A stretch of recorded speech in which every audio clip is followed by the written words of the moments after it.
Washington, AP. President Donald Trump bluntly declared on Wednesday his attorney general should terminate right now the federal probe into the campaign that took him to the White House, a newly fervent attack on the special counsel investigation that could imperil his presidency.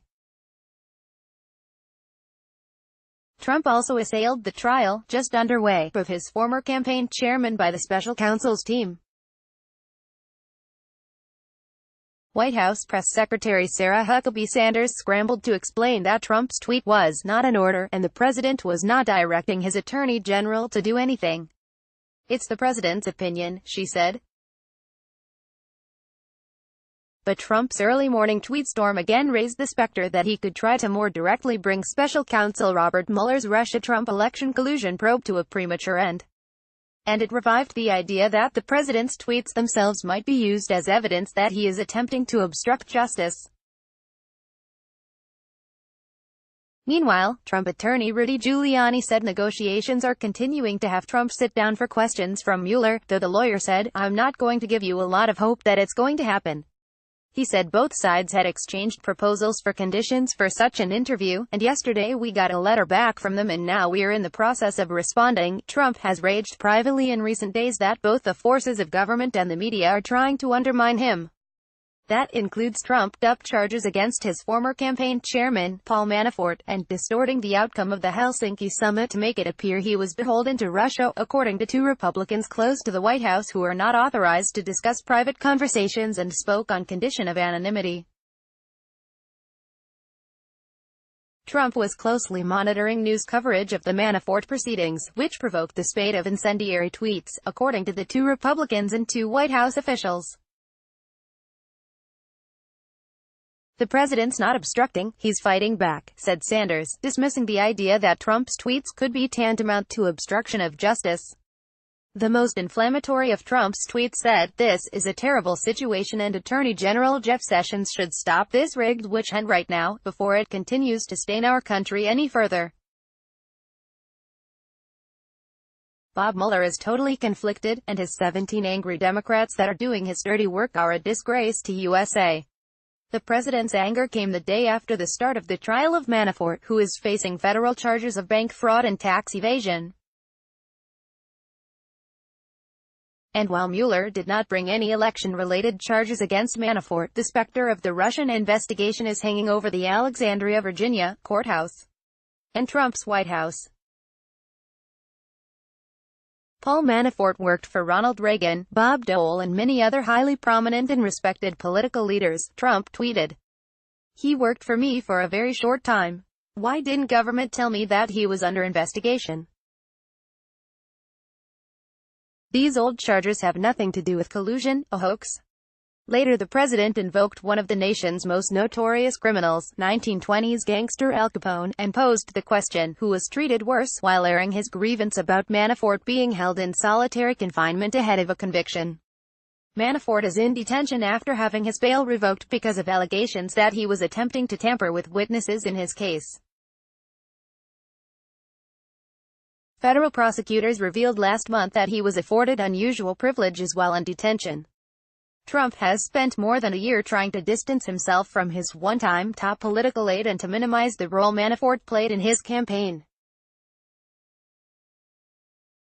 Trump's protestations aside, Manafort worked on the campaign during a critical 6-month period in 2016, during which he led the effort to ensure Trump won the Republican nomination. He oversaw the early days of the general election effort. Sanders said Trump wants Mueller's investigation concluded swiftly without intervention, though Trump has publicly mused as recently as May about interfering in the Department of Justice's oversight of the probe. "At some point I will have no choice but to use the powers granted to the presidency and get involved," he tweeted then.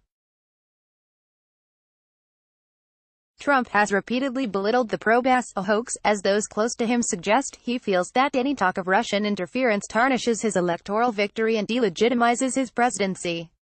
One of the president's confidants deemed Trump in a dark place, seething about the long-lasting probe and the media's depiction of his White House under siege. Though long antagonistic toward the press, Trump's anger toward the media has only grown over the past month, as he has berated coverage of his Singapore and Helsinki summits, the possible prosecutorial cooperation of his former legal fixer, Michael Cohen, and the Mueller probe. After complaining about the tough questions he received from American reporters in Finland, Trump has largely steered clear of the mainstream media, instead opting for safer spaces like an interview with ally Rush Limbaugh this week. From the White House briefing room podium on Wednesday, Sanders declined to denounce the harassment of a CNN reporter during a Trump rally in Florida on Tuesday. The president's social media outburst renewed discussion of the significance of his tweets. Giuliani stressed that Trump was just issuing an opinion, though he also said the White House believes the investigation should be brought to a close. "I guess, if we were playing poker, we're not. Put up or shut up. What do you got?" Giuliani said. "We have every reason to believe they don't have anything." When pressed by reporters on how she tells the difference between a presidential order or an opinion, Sanders said Trump makes his intentions pretty clear. But the line between registering and opinion or governing by tweet has bedeviled the White House from the start, even when former Press Secretary Sean Spicer declared tweets could be official White House statements. Earlier this year, Trump blindsided the Defense Department when he tweeted out a transgender ban for the military, prompting the Pentagon to slow-walk the program. Mueller already is interested in some of Trump's tweets to the extent they raise obstruction of justice concerns. Though experts believe obstruction by tweet is possible, prosecutors have to prove beyond a reasonable doubt that a particular act got in the way of an investigation and that the person who did it intended to obstruct. The president's tweets on Wednesday were greeted warily on Capitol Hill, with most lawmakers, regardless of party, urging Trump to let the probe run its course. Number 3 Senate GOP leader John Thune of South Dakota said, "The idea that they should truncate it doesn't make sense to me." Democratic Sen. Richard Blumenthal of Connecticut went much further, declaring, "There is now highly credible evidence that the President of the United States is committing obstruction of justice in real time, right before our eyes." Associated Press writer Mark Sherman in Washington contributed to this report.